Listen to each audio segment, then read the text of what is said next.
शेखावत जी, संस्कृति राज्य मंत्री राव इंद्रजीत सिंह जी, सभी विद्वत जन, देवी और सज्जनों, आज विज्ञान भवन भारत के स्वर्णिम अतीत के पुनर्जागरण का साक्षी बन रहा है।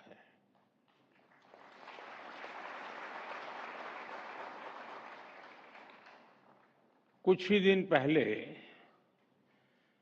मैंने ज्ञान भारतम मिशन की घोषणा की थी और आज इतने कम समय में ही हम ज्ञान भारतम इंटरनेशनल कॉन्फ्रेंस का आयोजन कर रहे हैं।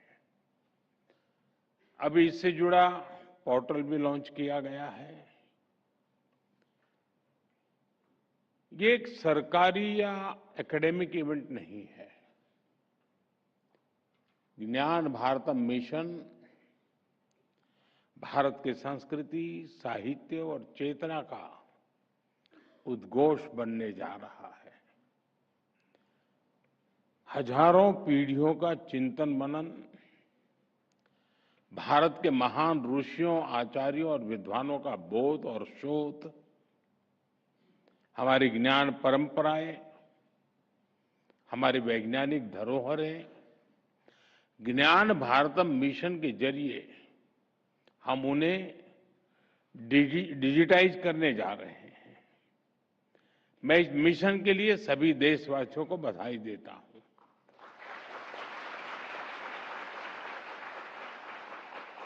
मैं ज्ञान भारतम की पूरी टीम को और संस्कृति मंत्रालय को भी शुभकामनाएं देता हूं। साथियों, जब हम किसी मैन्युस्क्रिप्ट को देखते हैं तो वो अनुभव किसी टाइम ट्रेवल जैसा होता है। मन में विचार भी आता है कि आज और पहले की परिस्थितियों में कितना जमीन आसमां का अंतर था। आज हम कीबोर्ड की मदद से इतना कुछ लिख लेते हैं, डिलीट और करेक्शन का ऑप्शन भी होता है। हम प्रिंटर्स के जरिए एक पेज की हजारों कॉपीज बना लेते हैं, लेकिन सैकड़ों साल पहले की उस दुनिया की कल्पना करिए। तब ऐसे आधुनिक मटेरियल रिसोर्सेज नहीं थे। हमारे पूर्वजों को उस समय बौद्धिक रिसोर्सेज पर ही निर्भर रहना पड़ता था। एक एक अक्षर लिखते समय कितना ध्यान देना होता था। एक एक ग्रंथ के लिए इतनी मेहनत लगती थी और उस समय भी भारत के लोगों ने विश्व के बड़े बड़े पुस्तकालय बना दिए थे, लाइब्रेरीज बना दी थी। आज भी भारत के पास दुनिया का सबसे बड़ा मैन्युस्क्रिप्ट संग्रह है। करीब 1 करोड़ मैन्युस्क्रिप्ट हमारे पास है। अब 1 करोड़ आंकड़ा कम नहीं है।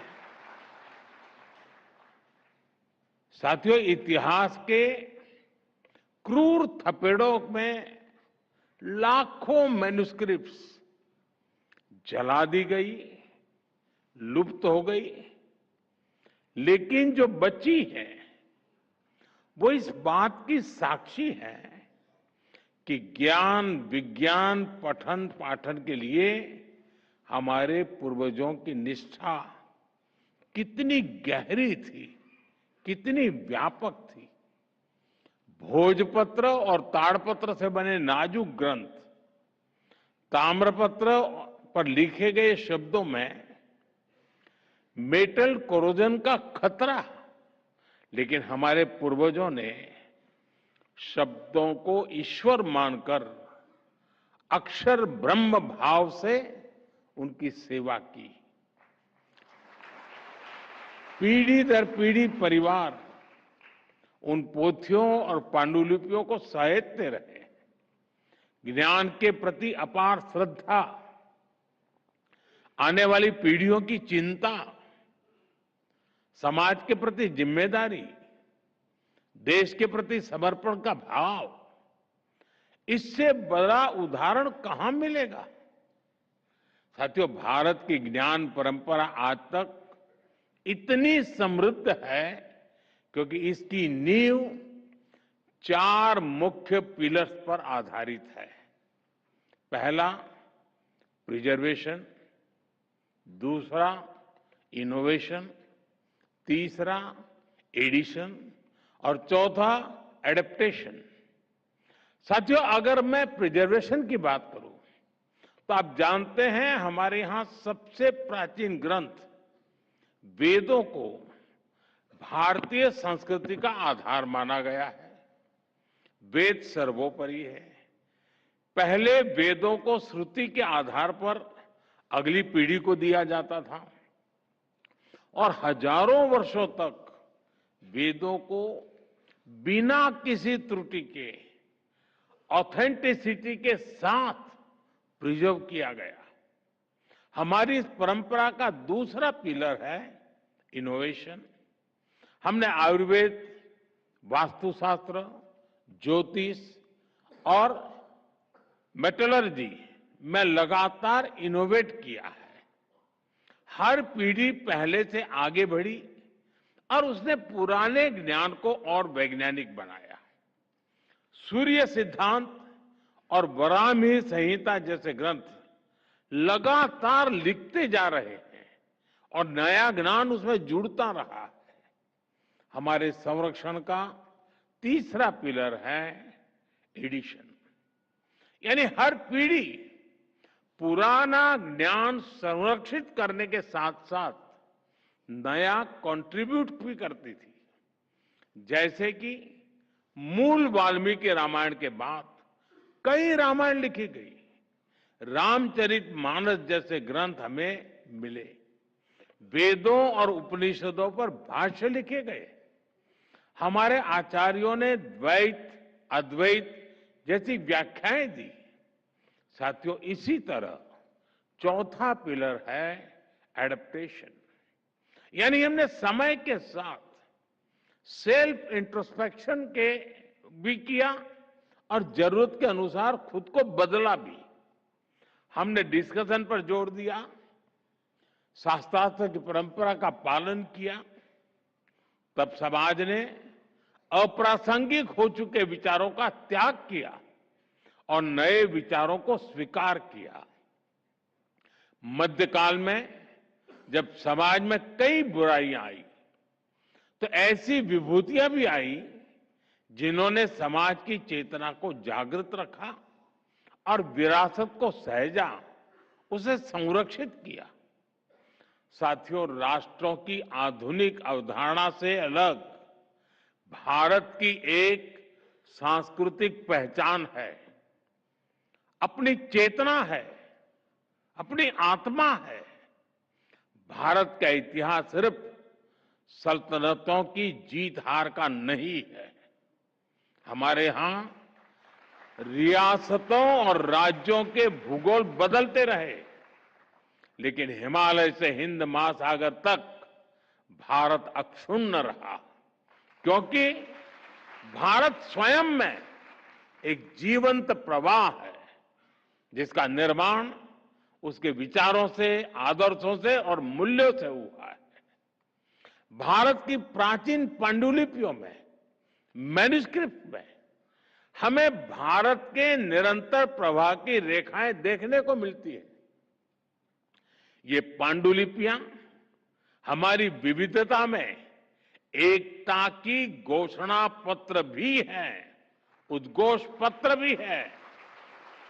हमारे देश में करीब 80 भाषाओं में मैन्युस्क्रिप्ट मौजूद है। संस्कृत, प्राकृत, असमिया, बांग्ला, कन्नड़ा, कश्मीरी, कोंकणी, मैथिली, मलयालम, मराठी, ऐसी कितनी ही भाषाओं में ज्ञान का अगाध सागर हमारे यहां मौजूद है।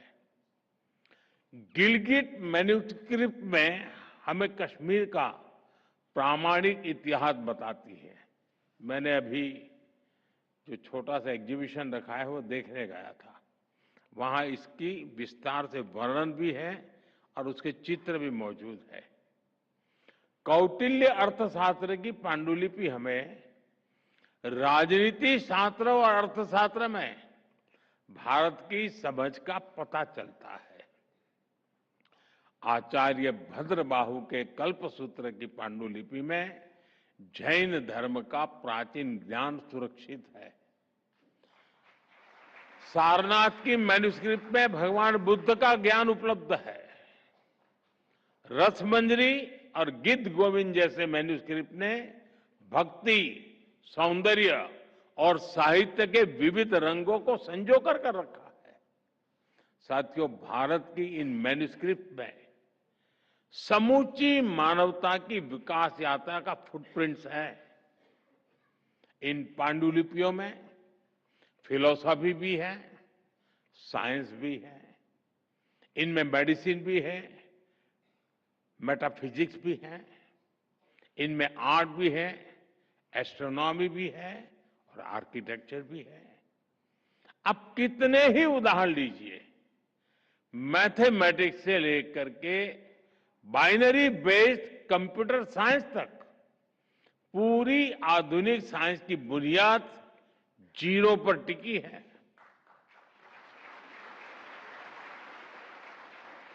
आप सब जानते हैं, शून्य की ये खोज भारत में हुई थी और बक्साली पांडुलिपि में शून्य के उस प्राचीन प्रयोग और मैथमेटिकल फॉर्मूलाज के प्रमाण आज भी सुरक्षित है। यशोमित्र की बोवर पांडुलिपि हमें सदियों पुराने मेडिकल साइंस के बारे में बताती है। चरक संहिता और सुश्रुत संहिता जैसे ग्रंथों की पांडुलिपियों ने आयुर्वेद के ज्ञान को आज तक सुरक्षित रखा है। शुल्ब सूत्र में हमें प्राचीन जियोमेट्रिकल नॉलेज मिलती है। कृषि पराशर में एग्रीकल्चर के ट्रेडिशनल नॉलेज की जानकारी मिलती है।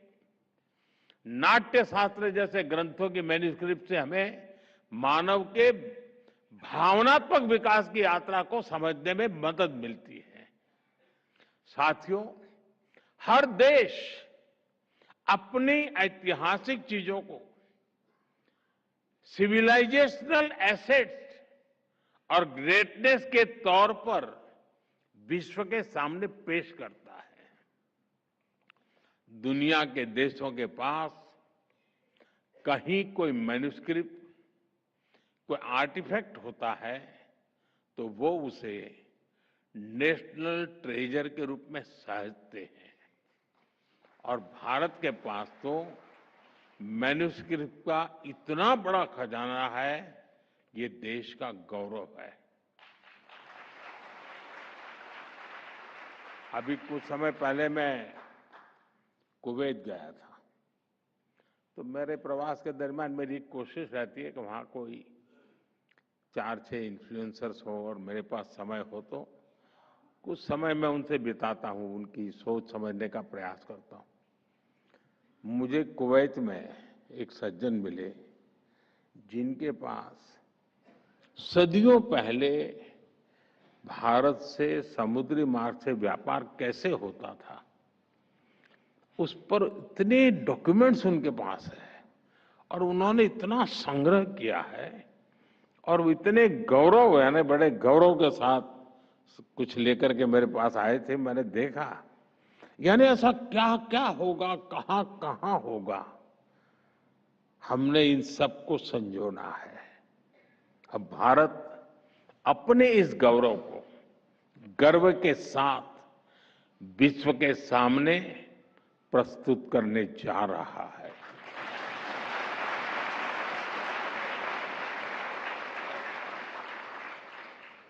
अब यहाँ कहा गया है कि दुनिया में जितनी मैन्युस्क्रिप्ट्स है हमने खोज करके लाना चाहिए।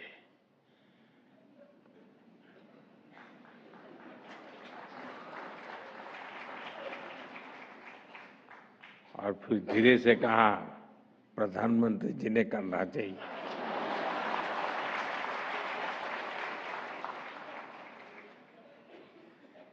लेकिन आपको पता है कि हमारे से यहाँ चोरी की गई जो मूर्तियां हैं पहले बहुत कम मात्रा में आई थी, आज सैकड़ों की संख्या में पुरानी पुरानी मूर्तियां वापस आ रही हैं।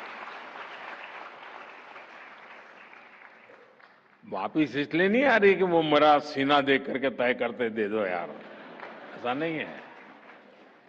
उनको भरोसा है कि ऐसे हाथ में सुपुर्द करेंगे तो उसका गौरव बढ़ाने का पूरा प्रयास होगा।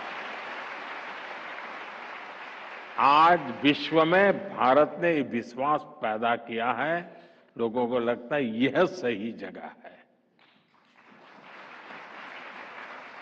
जब मैं मंगोलिया गया, वहां बौद्ध भिक्षुओं से मैं संवाद कर रहा था, तो मैंने देखा उनके पास काफी मैन्युस्क्रिप्ट थी।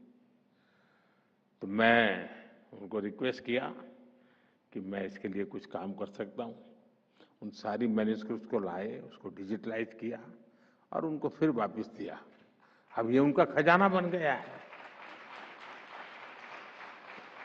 साथियों, ज्ञान भारतम मिश्रम इस महाअभियान का ही एक अहम हिस्सा है। देश की कितनी ही संस्था हैं इस प्रयास में जन भागीदारी की भावना से सरकार के साथ काम कर रही हैं। काशी नागरी प्रचारणी सभा, कोलकाता की एशियाटिक सोसाइटी, उदयपुर की धरोहर, गुजरात के कोबा में आचार्य श्री कैलाशपुरी ज्ञान मंदिर, हरिद्वार का पतंजलि, पुणे का Bhandarkar oriental research institute, Thanjavur की सरस्वती महल लाइब्रेरी, ऐसी सैकड़ों संस्थाओं के सहयोग से अब तक 10 लाख से अधिक पांडुलिपियों को डिजिटलाइज किया गया जा चुका है। कितने ही देशवासियों ने आगे आकर अपनी पारिवारिक धरोहर को देश के लिए उपलब्ध करवाया है। मैं इन सभी संस्थाओं का, ऐसे सभी देशवासियों का भी धन्यवाद करता हूं। मैं एक विषय पर जरूर ध्यान देना चाहूंगा। मैं पिछले दिनों कुछ एनिमल लवर से मिला था। क्यों? आपको हंसी आ गई? हमारे देश में ऐसे बहुत लोग हैं और विशेषता है कि ये गाय को एनिमल नहीं मानते।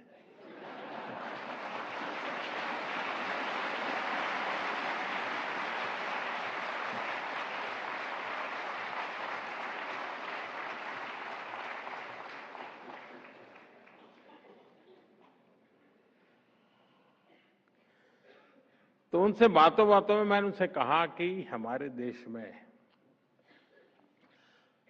पशुओं की चिकित्सा को लेकर के बहुत कुछ शास्त्रों में पढ़ा हुआ है। बहुत सारे मैन्युस्क्रिप्ट संभव है। जब मैं गुजरात में था, गुजरात के एशियाटिक लायन, तो मेरी एक रुचि थी, तो मैं काफी उसमें रुचि लेता था। तो ऐसी बातें ढूंढता था कि अगर ज्यादा शिकार कर लिया और अगर तकलीफ होती है तो उनको पता होता था कि वो एक पेड़ होता है, उसके फल खाने चाहिए ताकि वॉमिटिंग हो सकता है। ये पशु को मालूम था। इसका मतलब जहां पर लायन की बस्तियां हैं वहां उस प्रकार के फलों के झाड़ होना जरूरी होता है। अब ये हमारे शास्त्रों में लिखा हुआ है। हमारे कई मैन्युस्क्रिप्ट्स हैं जिसमें इन सारी बातों को लिखा गया है। मेरा कहने का तात्पर्य है कि हमारे पास इतना ज्ञान उपलब्ध है और लिपिबद्ध है। हमें खोजना है, खोज करके उसको आज के संदर्भ में व्याख्यायित करना है। साथियों, भारत ने अतीत में कभी भी अपने ज्ञान को पैसे की ताकत से नहीं तोला है।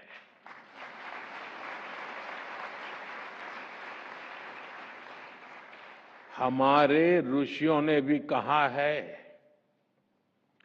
विद्या दान मतः परम, अर्थात विद्या सबसे बड़ा दान है।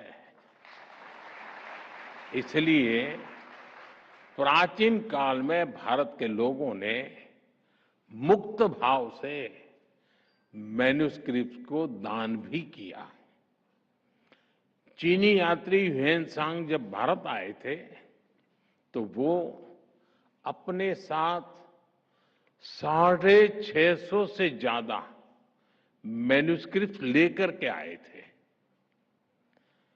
नहीं, वो यहां से लेकर के गए थे। और मुझे चीन के राष्ट्रपति ने एक बार बताया कि वो मेरे गांव में सादा समय रहे थे, मैं जहां मेरा जन्म हुआ वड़नगर में। लेकिन जब यहां से चीन वापस गए तो वो राष्ट्रपति शी के जन्म स्थान पर रहते थे। तो वो मुझे वहां ले गए अपने गांव, और वहां जहां ह्वेनसांग रहे थे उस स्थान को मैं देखने के लिए उनके साथ गया। और जो मैन्युस्क्रिप्ट थे उस पूरा विस्तार से मुझे राष्ट्रपति शी ने दिखाया था। और उसमें जो भारत का वर्णन थे उसके कुछ पैराग्राफ थे जिसको इंटरप्रेटर ने मुझे वहां समझाया। यानी मन को बहुत ही प्रभावित करने वाला, वो एक एक चीज देखते थे लग रहा था क्या खजाना होगा हमारे पास। भारत की कई मैन्युस्क्रिप्ट्स आज भी चीन से जापान भी पहुंची है। 7वीं सदी में जापान में उन्हें राष्ट्रीय पूंजी की तरह होर्युजी मोनेस्ट्री में संरक्षित किया गया। आज भी दुनिया के कितने ही देशों में भारत की प्राचीन मैन्युस्क्रिप्ट रखी हुई है। ज्ञान भारतम मिशन के तहत हम ये भी प्रयास करेंगे कि मानवता की ये साझी धरोहर एकजुट हो। साथियों, हमने G20 के सांस्कृतिक संवाद के दौरान भी इसकी पहल की थी। जिन देशों के भारत के साथ सदियों पुराने सांस्कृतिक संबंध है, हम उन्हें इस अभियान में साथ जोड़ रहे हैं। हमने मंगोलियन कंजूर के रिप्रिंटेड वॉल्यूम्स को मंगोलिया के एम्बेसडर को गिफ्ट किया था। 2022 में 108 वॉल्यूम्स मंगोलिया और रूस की मॉनेस्ट्रीज में भी डिस्ट्रीब्यूट किए गए थे। हमने थाईलैंड और वियतनाम की यूनिवर्सिटीज के साथ एमओयूज किए हैं। हम वहां के स्कॉलर्स को पुरानी मैन्युस्क्रिप्ट को डिजिटाइज करने की ट्रेनिंग दे रहे हैं। इन प्रयासों के चलते पाली, लान्ना और चाम भाषाओं की कई मैन्युस्क्रिप्ट को डिजिटाइज किया गया है। ज्ञान भारतम मिशन के जरिए हम इन प्रयासों को और विस्तार देंगे। साथियों, ज्ञान भारतम मिशन के जरिए एक और बड़ा चैलेंज भी एड्रेस होगा। भारत के ट्रेडिशनल नॉलेज सिस्टम से जुड़ी अनेक जानकारियां जो अहम और जो हम सदियों से इस्तेमाल करते रहे हैं, उन्हें दूसरों द्वारा कॉपी करके पेटेंट करा लिया जाता है। इस पायरेसी को रोकना भी आवश्यक है। डिजिटल मैन्युस्क्रिप्ट के जरिए इन प्रयासों को और गति मिलेगी और इंटेलेक्चुअल पायरेसी पर लगाम लगेगी। दुनिया को भी तमाम विषयों पर प्रामाणिकता के साथ मौलिक स्रोतों का पता चलेगा। साथियों, ज्ञान भारतम मिशन का एक और बहुत बहुत अहम पक्ष है। इसके लिए हम रिसर्च और इनोवेशन के कितने ही नए डोमेन खोल रहे हैं। आज दुनिया में करीब ढाई ढाई ट्रिलियन डॉलर की कल्चरल और क्रिएटिव इंडस्ट्री है। डिजिटाइज मैन्यूस्क्रिप्ट इन इंडस्ट्री की वैल्यू चेन्स को फीड करेगी। ये करोड़ों मैन्यूस्क्रिप्ट इनमें छिपी प्राचीन जानकारी एक बहुत बड़ी डेटा बैंक का भी काम करेगी। इनसे डेटा ड्रिवन इनोवेशन को नया पुश मिलेगा। टेक फील्ड में के युवाओं को उनके लिए इसमें नए अवसर बनेंगे। जैसे जैसे मैन्यूस्क्रिप्ट का डिजिटाइजेशन होगा, एकेडमिक रिसर्च के लिए नई संभावनाएं बनेगी। साथियों, हमें इन डिजिटाइज मैन्यूस्क्रिप्ट का अध्ययन करने के लिए नई टेक्नोलॉजी जैसे एआई का उपयोग भी बढ़ाना होगा। मैं इस बात से सहमत हूं जब यहां प्रेजेंटेशन में कहा गया कि भाई टैलेंट को या ह्यूमन रिसोर्स को एआई रिप्लेस नहीं कर सकती है, और हम भी चाहते हैं कि रिप्लेस न करे। हम नई गुलाबी हो जाए, शिकार हो जाएंगे। वो एक सपोर्ट सिस्टम है, हमें मजबूती देती है, हमारी ताकत को बढ़ावा देती है, हमारी गति को बढ़ावा देती है। एक एआई की मदद से इन प्राचीन पांडुलिपियों को अगर गहराई से समझा जा सकता है और उनका विश्लेषण भी किया जा सकता है। अब देखिए, वैदिक मैथमेटिक्स सारे ग्रंथ अवेलेबल नहीं है। जो है, अगर एआई के माध्यम से हम कोशिश करें तो संभव है कि कई नए सूत्रों की संभावना है खोजने की। हम खोज सकते हैं। इन मैन्यूस्क्रिप्ट में मौजूद ज्ञान को दुनिया के सामने कैसा लाया जाए, इसमें भी एआई की मदद ली जा सकती। दूसरी एक समस्या है कि हमारे मैन्यूस्क्रिप्ट बिखरे पड़े हैं और अलग अलग कालखंड में अलग अलग प्रकार से प्रस्तुत किए गए हैं। एआई का फायदा ये होगा कि इन सबको इकट्ठा किया जा सकता है और उसमें से अमृत निचोड़ने में वो एक बहुत अच्छा सा हमें यंत्र मिल सकता है कि हम 10 जगह पे चीजें पड़ी होगी, लेकिन एआई से हम इसको एक साथ ला करके देख सकते हैं। हम उसका अर्थ हो सकता है, जैसे प्रारंभ में ही प्रेजेंटेशन में आया कि एक ही प्रकार के शब्दों का कई उपयोग है। हो सकता है कि उनको एक बार चलिए 100 क्वेश्चन बन जाएंगे तो सॉल्व करना। आज लाखों क्वेश्चन में हम उलझे पड़े हैं, 100 तक तो ले आएंगे। हो सकता है फिर हमारा मानव शक्ति जुड़ जाएगी तो उसका परिणाम ले आएगी। लेकिन ऐसी कई कठिनाइयां भी हैं, लेकिन रास्ते भी हैं। साथियों, मैं देश के सभी युवाओं से आह्वान करता हूं, आप आगे आकर इस अभियान से जुड़िए। और मुझे अभी बता रहे थे मंत्री जी की कल से आज तक जो लोग काम इसमें हिस्सा ले रहे हैं, 70% लोग युवा हैं।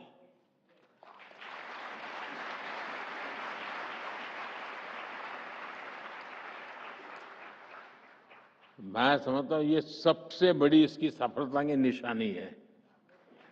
अगर युवाओं ने उसमें रुचि लेना शुरू किया तो ये मैं पक्का मानता हूं कि हम बहुत तेजी से सफल होकर रहेंगे।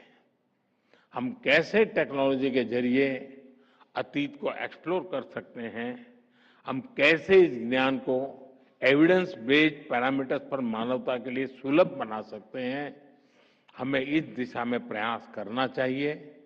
हमारी यूनिवर्सिटीज को, हमारे इंस्टीट्यूट्स को भी इसके लिए नए इनिशिएटिव लेने चाहिए। आज पूरा देश स्वदेशी की भावना और आत्मनिर्भर भारत के संकल्प को लेकर आगे बढ़ रहा है। ये अभियान उसका भी एक विस्तार है।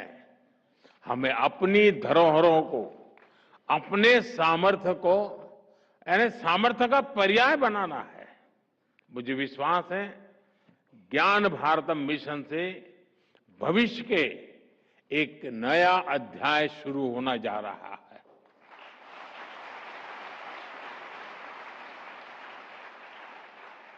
मैं जानता हूं कि ऐसे विषय होते हैं कि जिसमें कोई ग्लैमर नहीं होती है, कोई चमक-दमक नहीं होती है, लेकिन इसका सामर्थ्य इतना है कि जो सदियों तक किसी को हिला नहीं पाता है।